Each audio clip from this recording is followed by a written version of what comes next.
जहाँ बात महीने की हो तो वैशाख मास किसी परिचय का मोहताज नहीं। वैशाख मास को महीनों का राजा भी कहते हैं, यानी कि वैशाख मास महीनों में सबसे पवित्र महीना माना जाता है। पुराणों में भी दान पुण्य, धर्म तथा मोक्ष के लिए वैशाख मास को सबसे उत्तम महीना माना है। नित्य नियम से वैशाख मास स्नान करने से हमें घर बैठे ही गंगा स्नान के बराबर पुण्य की प्राप्ति होती है। तो अब हम करते हैं श्री वैशाख महात्म्य की कथा शुरू। अतः आप बड़े प्रेम व श्रद्धा के साथ श्री वैशाख मास महात्म्य के अध्याय का श्रवण करें। बोलो श्री विष्णु भगवान की जय। बोलो श्री वैशाख मास महात्म्य की जय। ओम कृष्णाय वासुदेवाय हरिये परमात्मने प्रणतः क्लेश नाशाय गोविंदाय नमो नमः। हे परम पिता परमेश्वर, जगत के स्वामी, सृष्टि के पालनहार, वासुदेव के पुत्र, हे कृष्ण, आपके स्मरण मात्र से सभी प्रकार के कलह और क्लेश का नाश होता है। ऐसे भगवान श्री गोविंद को मेरा साक्षात दंडवत प्रणाम, बारंबार प्रणाम। प्रभु के श्री चरणों में बारंबार प्रणाम करने के बाद अब हम वैशाख मास महात्म्य कथा शुरू करते हैं। श्री वैशाख मास महात्म्य कथा के 5वें अध्याय का श्रवण करें। नारद जी कहने लगे, हे राजन, वैशाख मास सब धर्मों, तपों और मासों में श्रेष्ठ है। यह मैं तुमसे कहता हूँ कि जब युग समाप्त हो जाते हैं तथा प्रलय काल में भगवान अनेक से एक होकर सब जीवों को अपने उदर में समेटकर समुद्र में शयन करते हैं, तब इस प्रकार कल्प के बीतने पर वेद भगवान को जगाते हैं और भगवान अपने उदर में स्थित जीवों की रक्षा करते तथा उन्हें अपने अपने कर्मों का फल देने के लिए सृष्टि के रचने का विचार करते हैं।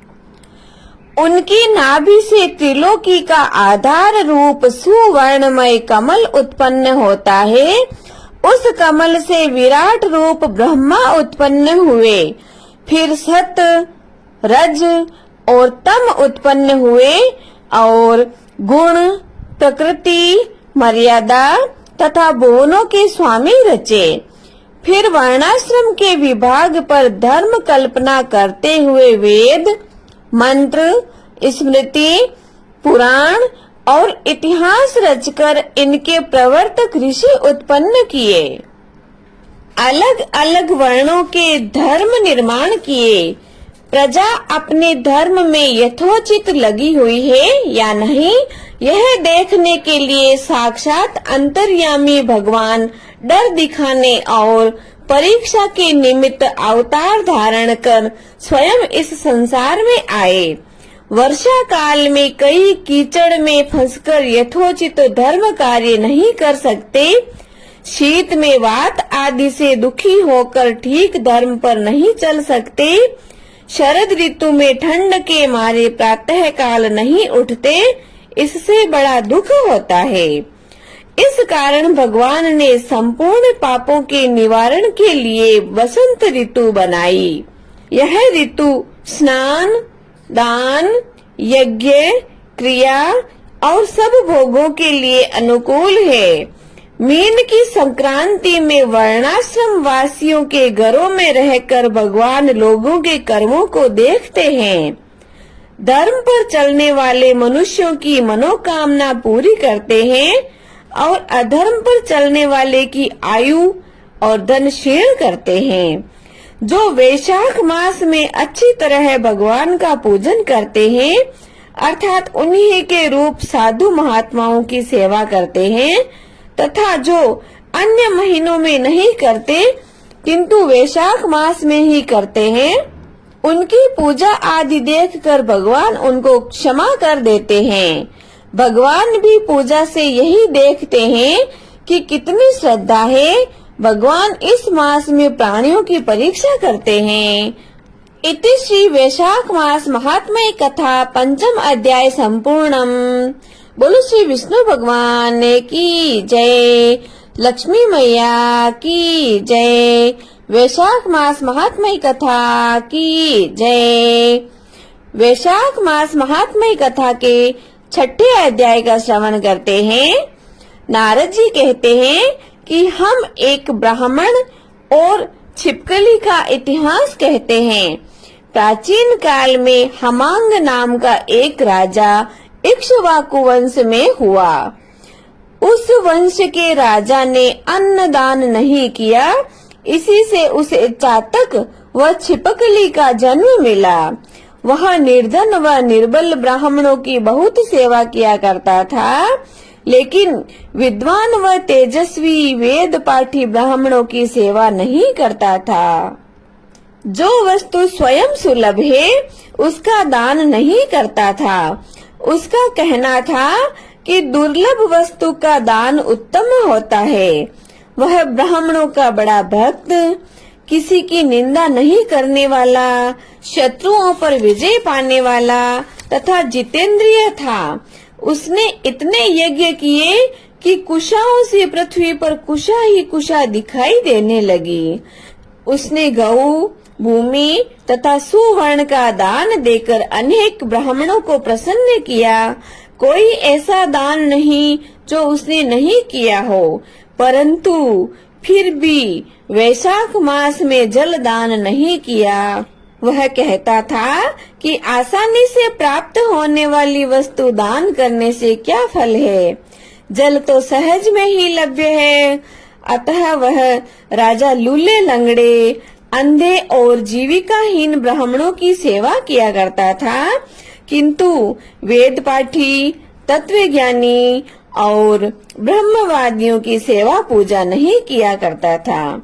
वह कहता था कि विख्यात ब्राह्मणों की सेवा तो सब करते हैं, अनाथ, अनपढ़, लूले लंगड़े और दरिद्रियों की दुर्गति है और यही दया के पात्र हैं। इस दोष के कारण 3 जन्म तक उसको चातक की योनि मिली, फिर 1 जन्म गिद्ध बन गया, फिर 7 जन्म तक कुत्ते की योनि मिली, फिर 1 जन्म राजा के महल में छिपकली की योनि में उत्पन्न हुआ।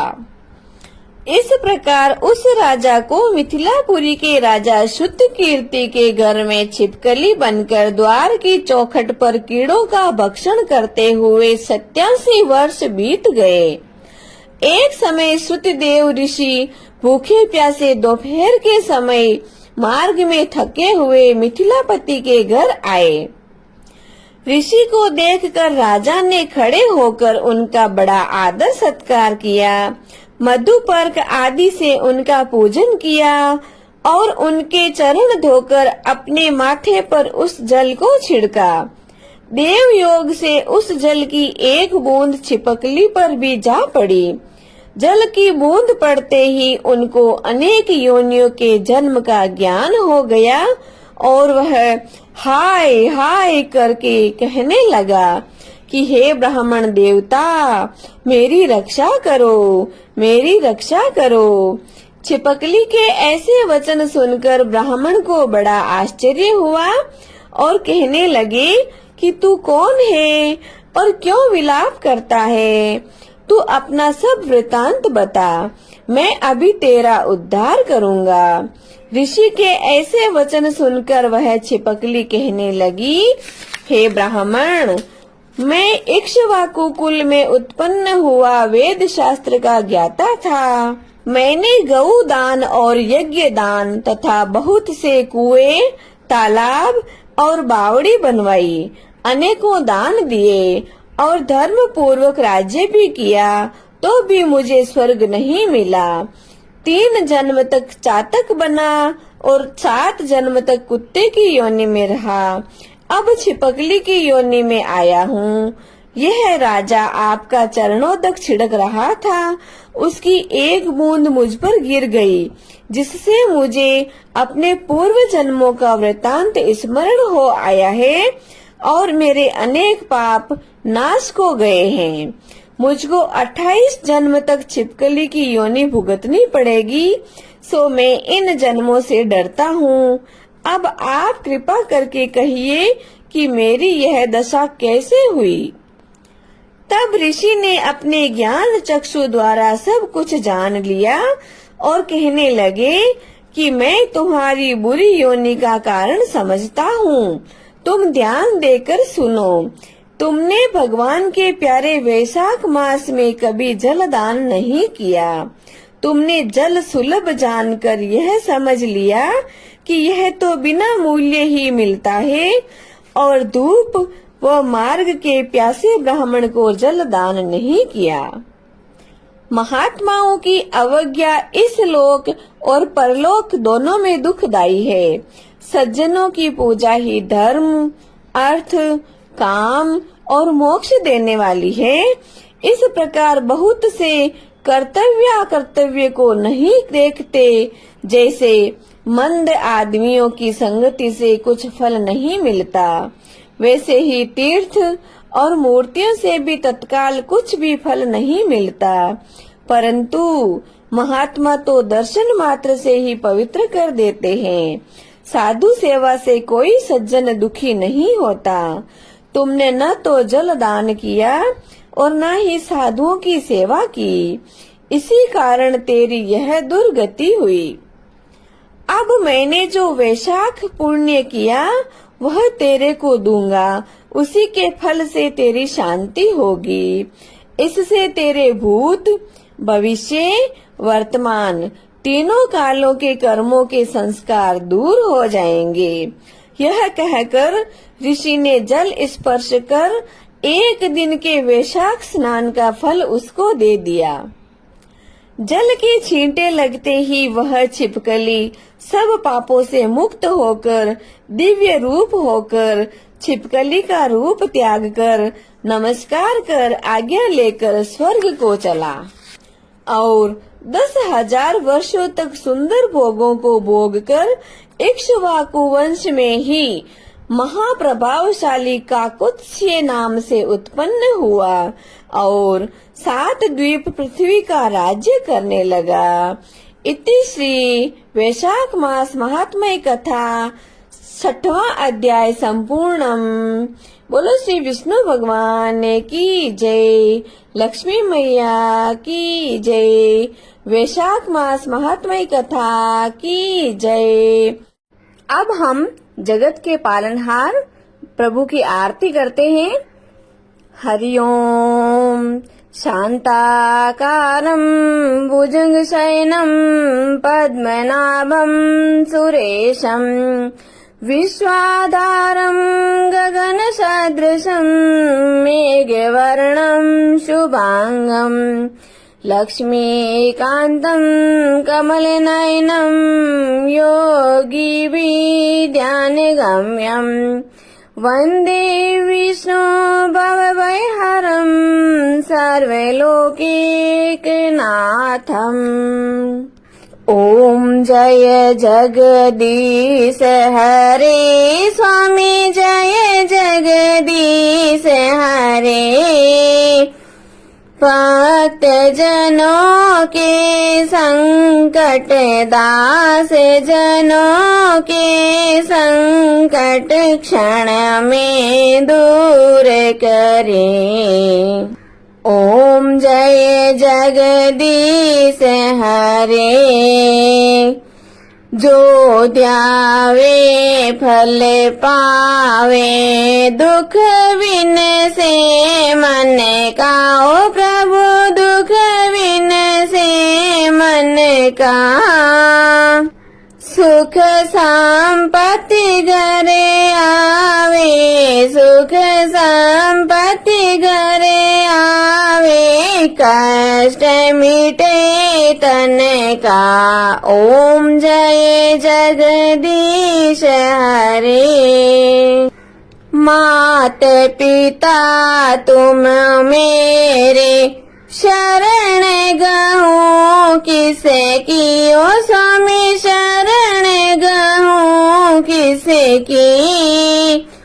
तुम बिन और दूर दूजा, आप बिन और न दूजा। मैं आस करूं जिसे की, ओम जय जगदीश हरे। तुम पूर्ण परमात्मा, तुम अंतर्यामी, ओ प्रभु तुम अंतर्यामी। पार ब्रह्म परमेश्वर, पार ब्रह्म परमेश्वर, तुम सबके स्वामी। ओम जय जगदीश हरे। तुम करुणा के सागर, तुम पालन करता हो स्वामी, आप पालन करता। मैं मूर्ख खल कामी, मैं सेवक आप स्वामी। कृपा करो भरता, ओम जय जगदीश हरे। तुम हो एक अगोचर, सबके प्राणपति, ओ प्रभु सबके प्राणपति। किस विध मिलो दयामय, किस विध मिलो कृपामय, आपको मैं कुमति। ओम जय जगदीश हरे। दीन बंधु दुख हरता, ठाकुर तुम मेरे हो, प्रभु रक्षक आप मेरे। करुणा हाथ बढ़ाओ, श्रद्धा प्रेम बढ़ाओ, द्वार पड़ा तेरे। ओम जय जगदीश हरे। विषय विकार मिटाओ, पाप हरो देवा हो स्वामी, कष्ट हरो देवा।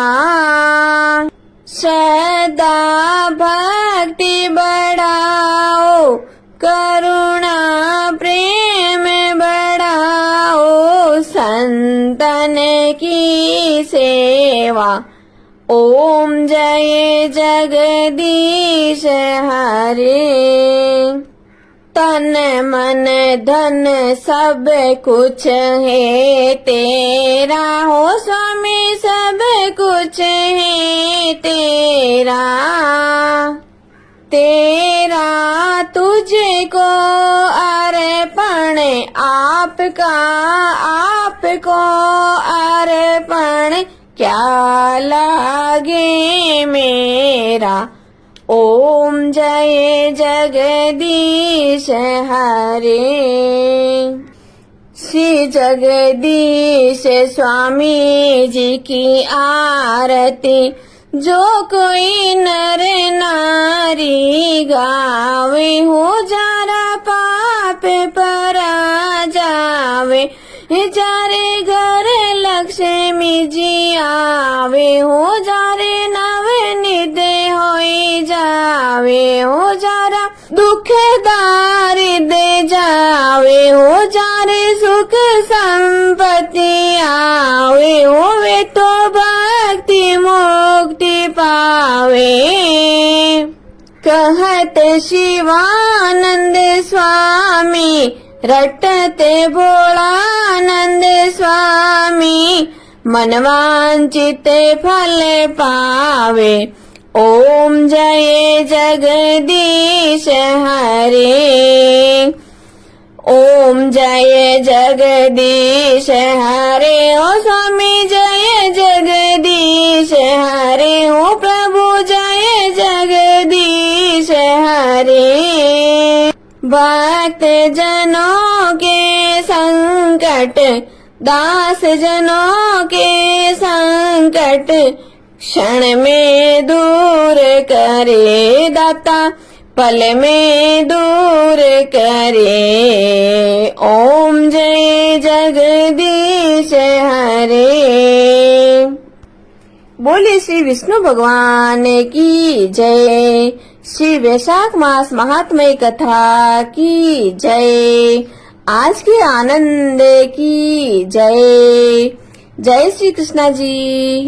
राधे राधे।